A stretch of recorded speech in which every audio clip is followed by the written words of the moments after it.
Il est justement en train de s'engager, il s'est déjà engagé dans une sorte d'impasse, c'est que vous avez des grands acteurs, vous parliez tout à l'heure du fonds Elliott par exemple, mais il y en a beaucoup d'autres, qui ont une puissance très largement supérieure à celle des États. Si vous prenez une banque comme une banque très respectable, comme BNP Paribas, on va surtout pas la critiquer ici, au contraire. Donc la taille de bilan de BNP Paribas, c'est 2200 milliards d'euros. C'est plus que le PIB de la France. Donc pour cette seule banque, pour une seule banque. Si vous prenez les grands groupes industriels, c'est pareil. Ils ont une taille de bilan, une taille d'actifs qui est supérieure à celle de nombreux pays. En Suisse, la banque UBS, la taille de son bilan, c'est 2 fois le PIB du pays. Donc ces gens-là ont une puissance énorme. C'est la raison pour laquelle il faut impérativement réguler ces gens-là, ou essayer de diminuer leur taille. D'ailleurs, Mme Clinton, lorsqu'elle a été candidate à l'élection présidentielle américaine, voulait faire ça. Elle voulait break up the big banks, donc essayer de réduire la taille des grosses banques. Elle n'a pas été élue, et puis M. Trump n'est pas du tout dans cet état d'esprit.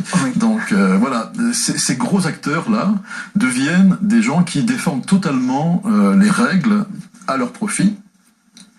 Et donc, quelque part, ça pose vraiment un problème. Parce que, en déformant les règles à leur profit, elles empêchent ce qui fait même l'essence du capitalisme, c'est-à-dire la liberté d'entreprendre, le fait que des nouveaux entrants vont pouvoir venir sur les marchés et puis créer de la richesse.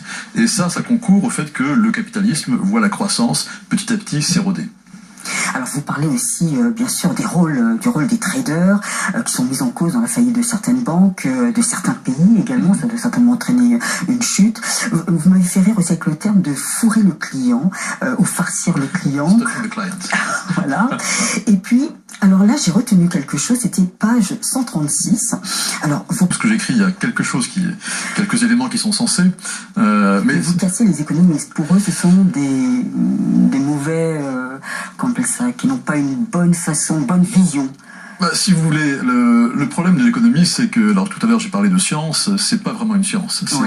C'est quelque chose qui n'est pas du tout mathématique. Prenez par exemple dans l'économie libérale, il y a un dieu qui s'appelle Joseph Schumpeter.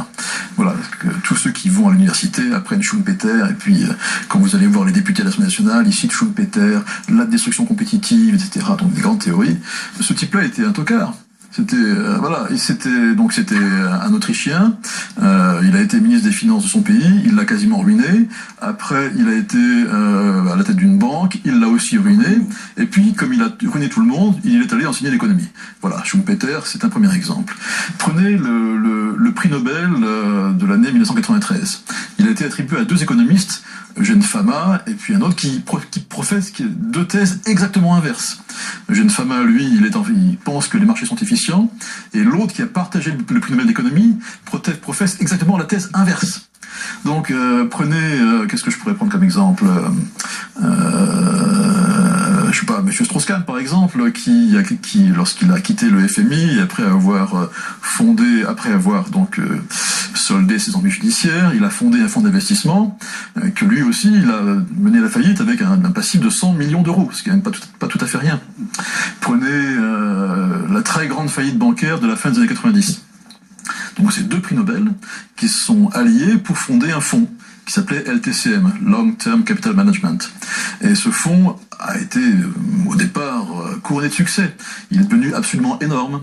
Et puis il a fait faillite, malgré ces 2 prix Nobel qui étaient à la tête de ce fonds-là. Et ces gens-là ont failli causer une première crise de 2008. Simplement, c'était 10 ans avant, c'était en 1999. Donc vous voyez, les économistes, il faut surtout pas leur faire confiance. Et notamment pas à moi, d'ailleurs. Donc, parce que c'est ce que disait le président Truman. Le président Truman, qui était président des États-Unis à la fin de la Deuxième Guerre mondiale, il y avait toujours dans son bureau des économistes qui disaient, en anglais, on dit souvent on one hand d'un côté, et puis on the other hand, voilà, on peut dire la chose suivante. Et il disait, mais donnez-moi des économistes manchots, voilà. Qui n'est qu'une seule opinion. Donc l'économie, c'est une science un peu compliquée.